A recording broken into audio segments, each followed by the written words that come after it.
East London. Well, the East London I'm going to talk about isn't in East London in the United Kingdom. A few years ago, I think it was 1996, I was working for a company that installed and maintained weighing and grading equipment in chicken factories. And from a few of my podcasts, if you've listened to any of them at all, you may get the gist of that. So I had to go to, I think it's called Rainbow Poultry. It's sort of stuck in the brain there for some reason, in South Africa. So to get to South Africa, my local airport at the time was Manchester. And I had the pleasure of the BA shuttle to Heathrow.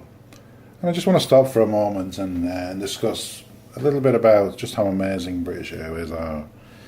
They knew I had a long-haul flight onwards after Heathrow, not with British Airways, with another airline, and yet still they upgraded me to business class on the short 30-minute flight from Manchester to London Heathrow. I have to give it to them for that. I thought that was a really nice touch. I'm not sure if they still do it to this day.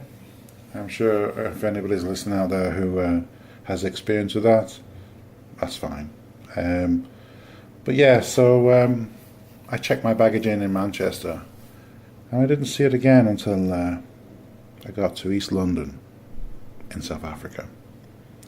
So the flight, the 30-minute flight, usual MO. Make sure you listen to the security announcement. It's only 30 minutes, blah, blah, blah. Arrived in the now defunct Terminal 1 in Heathrow Airport and got the bus to Terminal 4. And that's the only time you find me on a bus, is when I'm in an airport. So I got to Terminal 4 and checked in with South African Airways. And lo and behold, they didn't have a seat for me. I had nowhere to sit on the plane. It's quite an interesting experience, but I understand that's quite common in the industry, maybe less so now with the internet age of checking yourself in. But when I come to check myself in, they said, we don't have a seat for you. And I thought to myself, well, what happens now, I wonder? I'm in London, I'm in Heathrow, and I'm ready to go. Anyhow, they did find me a seat, and it was in the smoking section of the plane.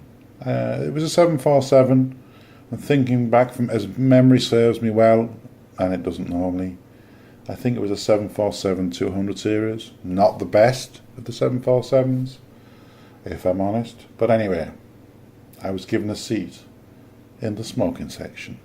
And I think what was quite interesting about the smoking section, it was the middle of the plane. And the number of passengers in the non-smoking section who would go to the smoking section for a cigarette and then go back again to the non-smoking section. I'm not quite sure how, well I am, but I can say I'm not. I'm not quite sure how air travels around the plane. Well, I pretty much know exactly how air travels around the plane.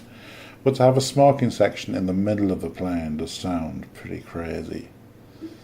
But I do believe, historically, when there was a smoking section on the plane, the air refresh rate, the number of times the air was changed on the plane, was actually pretty high. Somewhat similar that you would find in a toilet in any large corporation, in any large office building. I did dabble a little bit at the beginning of my work life as a person selling, a technical sales engineer selling air conditioning. And one place you want a high refresh, a high air change rate is in the toilet. So I understand that that's all changed now since we don't allow smoking on a plane. And it's probably changed for the worst, I think, because air isn't refreshed as often. Though it might be different now with these planes that are glued together. I'm thinking of the latest generation planes where they don't worry about structural faults caused by humidity and rust. So they allow the cabin to be a little bit more humid, maybe a little bit more air circulating. I don't know. maybe the air pressure is a little bit lower. Maybe everything is just it's just good. Anyhow, so I eventually I got to South Africa. It was quite a long flight. I remember the captain and the co-pilot literally get on the plane before I did. I saw them walking down Heathrow and getting on the plane. I remember the captain was white-haired, and he had the handlebar moustache, which was also white. He looked like you probably imagine a captain to look like of that era. His history was probably something to do with the Second World War or the Korean War or a war after that. I'm not sure what input South Africa had. I could Google it. I'm not going to. But he certainly looked like a typical captain of that era. I don't know what nationality he was. He could have been South African. He could have been anything. But he didn't speak for 12 hours. So the flight from London Heathrow to Johannesburg was 12 hours, and there was no word from the cockpit. The flight was pretty uneventful. I don't remember anything obvious sticking out in my mind. And I landed in Johannesburg. And when I did, I was told there'd been a strike on. I think it was baggage handling. I can't be certain. But basically some of the earlier flights had been cancelled, the earlier internal flights. And I was quite lucky that the flight I was catching hadn't been cancelled. It was about 9 a.m. Local time, which is probably the same as UK time. If I could be bothered to look it up, I could confirm that, but I think it was.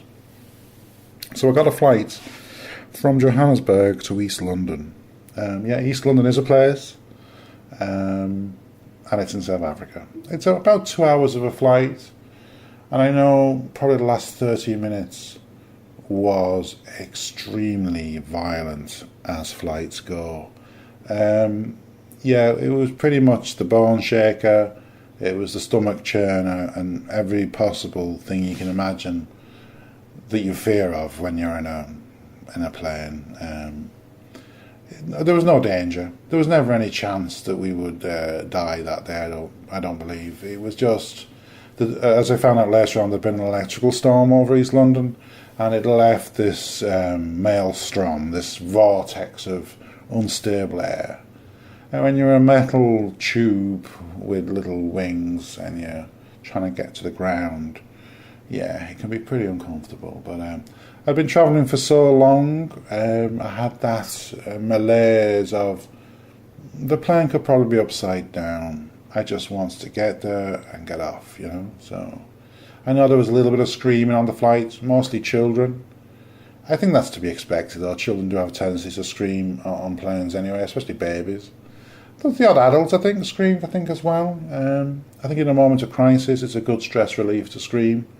I didn't scream, and I just waited to land. And we did land, and everything was good. So, East London, not the one in the UK, the one in South Africa.